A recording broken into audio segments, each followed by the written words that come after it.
So, welcome to lecture series on machine learning techniques. In the previous lecture series, we have discussed about the various machine learning models and we have discussed about linear regression in detail, which comes under class under supervised learning. In today's lecture series, we are going to see about decision tree, which comes under classification. So, it is again a popular machine learning model, which can be applied both for regression as well as a classification problem. It uses a tree-like structure for making the decision along with the possible consequence and the output. In this here, each internal node is in the decision tree is used to represent the test or an attribute, and each branch represents the outcome of the test. Uh, if there are more number of nodes in the decision tree, it means the result is more accurate. So advantage of using decision tree is that it is easier to implement, but the drawback is that accuracy is less when when less number of tests is imposed on an attribute. It is widely used in areas such as operation research, decision analysis, strategic planning, and in machine learning again. So next comes the random forest, which is again an classification algorithm. It is an ensemble learning model uh, which is designed in such a way that it contains more number of decision trees. Each decision tree in a random forest predicts one outcome, and this and the prediction with majority of vote is considered as the final outcome.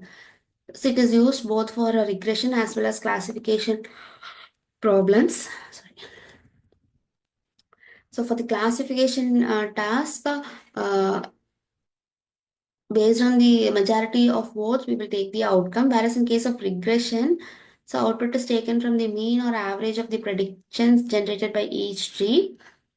So next comes neural networks. It is a subset of machine learning. It is also called as artificial neural networks.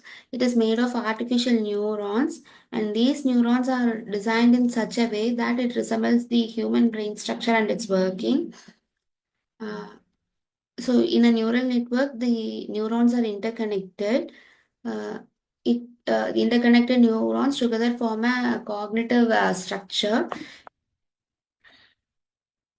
So this is the representation of a neural network. It consists of three layers such as input layer, hidden layer, and output layer.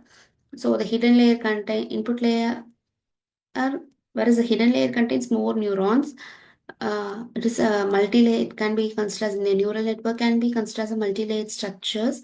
Input layer is only one, and hidden layer is many, and output layer is again one. If you see this example, we have one hidden layer, one input layer, three hidden layers, and one output layer. As all the neurons are interconnected, data from one layer can be transferred to the other with the help of these neurons. Uh, Once the data reaches the last layer or the output layer, output is generated. So this neural network, it depends on training the data to learn and improve its accuracy. Uh,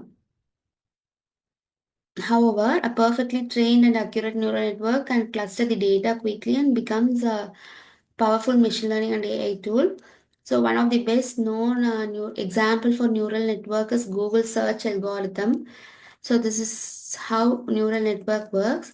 So next let us see about classification. So classification is the next category of supervised learning technique. So regression is the first one and classification is the second, which is used to generate the conclusion from the observed values in the categorical form. For example, the classification model can identify if the email is spam or not, a buyer will purchase the product or not. So house price prediction is the best example. Classification algorithms are used to predict two classes and categorize the output into different groups. In classification, a classified model is designed that classifies the data set into different categories, and each category is assigned a label. So classification in machine learning is again classified into two types based on the number of classes it uses. If the problem has only two possible classes, it is called as binary classification. For example, yes or no, cat or dog, all these things comes under binary classification. If the problem has more number of classes, then it is called as multi-class classification. For example, fruit is the class label for the fruit like apple, mango, orange. All these things comes under multi-layer or multi-class classification. So the popular algorithms used in classification is one of the most popular algorithm used is logistic regression. So that we will discuss in the next chapter or the lecture series. Today we have discussed about neural networks, random forest algorithms, and decision trees, and what is classification and what are the two main categories of classification. Hope you understood this lecture. We will meet in the another lecture series on popular classification algorithms. So keep watching and thanks for watching this video.